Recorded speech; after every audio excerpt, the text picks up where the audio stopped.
Hello everyone, and welcome back to the channel. In today's video, we're bringing you an in-depth look at the Duke and Duchess of Edinburgh's recent royal visit to Nepal. A trip full of laughter, meaningful interactions, and heartfelt reflections. From playful banter to emotional moments with the Gurkha recruits, this visit showcases the incredible bond between the UK and Nepal, as well as the royal couple's genuine engagement with local cultures. So, stick with us to see just how the Duke and Duchess brought joy, honor, and a touch of humor to their time in Nepal. Before we get started, be sure to hit the like button, subscribe, and turn on your notifications so you don't miss any of our royal updates. We'd love to hear your thoughts on this trip, so don't forget to leave a comment below. The Duke and Duchess of Edinburgh, known for their down-to-earth personalities and strong royal duties, have been making waves with their recent visit to Nepal. While many royal tours involve formalities and diplomatic discussions, Sophie and Edward took a more personal and engaging approach to their visit. Not only did they participate in official events, but they also delighted the people they met with their lighthearted humor and deep respect for the nation's culture and history. As we take a closer look at their visit, we'll dive into some special moments, including their tree planting competition, Sophie's emotional reflections on meeting the new Gurkha recruits, and the couple's visit to the Made Nepal organization. Stay tuned as we uncover the fun and meaningful moments that made their royal tour so memorable. One of the standout moments during their royal visit to Nepal occurred at the Godavari Botanical Gardens, where the Duke and Duchess of Edinburgh had the honor of planting trees alongside those planted by the late Queen Elizabeth II and Prince Philip. However, in true royal fashion, this wasn't just a ceremonial moment, it became a friendly competition between the couple. When asked about the trees they planted, Sophie, ever the playful spirit, revealed, "The first thing we always check is that the trees are doing really well. It's a bit of a competition between the two of us when we plant a tree, whose then does better over the years."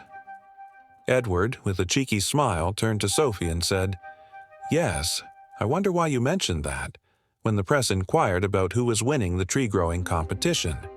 Their playful banter didn't stop there. When Sophie began repositioning the plant before Edward had started shoveling the soil, it sparked a light-hearted moment between the two. Edward, with a hint of mock frustration, pointed out there was a lot of banter going on, showcasing the couple's fun dynamic and the ease with which they interact. Isn't it wonderful to see the royal couple showing such a down-to-earth side during such an official trip? What do you think of their tree planting competition? Do you have a favorite royal moment where they showed off their sense of humor? Let us know in the comments below. While humor and lighthearted moments filled much of their visit, the Duke and Duchess also took time to reflect on the rich and meaningful relationship between Nepal and the United Kingdom, a bond that has spanned over 200 years. The royal couple shared that they were deeply moved by their experience of learning more about the historical ties between the two nations, particularly as they visited places that have played key roles in this long-standing relationship. Their reflections were filled with respect and admiration for Nepal's history and culture. One of the most poignant moments of their visit came during the attestation parade, where new Gurkha recruits swore their allegiance to the king and formally joined the British Army. Sophie, who stood just a few feet away from the recruits, described the experience as very real and very tangible. She admitted that she found the event quite emotional as she watched these brave young men take an oath that symbolized their commitment to both their country and the UK. Edward, too, reflected on the deeper meaning of their travels. He explained that visits like theirs are crucial because they allow the royal family to shed light on organizations and causes that may not always get the attention they deserve. He expressed that, if we can just shine a bit of a light on the work that they're doing, and it helps them to be able to tell the story better and to give them a better profile, then that's what you really hope for. The couple's visit to Made Nepal, a non-profit organization dedicated to rescuing and reintegrating trafficked women and girls, was a key part of this mission. During their time in Nepal, the Duke and Duchess paid a visit to Made Nepal, an incredible organization providing shelter, rescue services, and reintegration programs for women and girls who have been trafficked.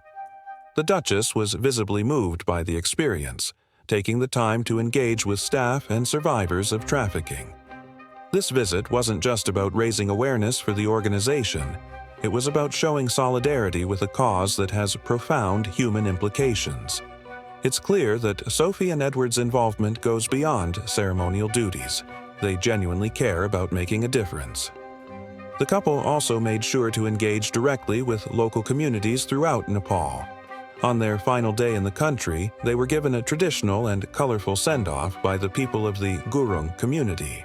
They walked through the picturesque hillside village to the Gurkha Community Center and Museum, which is known for its historical ties to the Gurkhas and is a popular trekking destination thanks to its stunning views of the Himalayan peaks.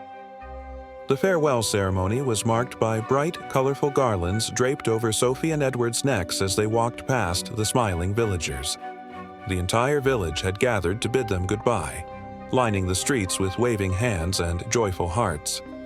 A dance performed to a famous song dating back generations concluded the ceremony, adding an extra layer of warmth and cultural richness to the occasion.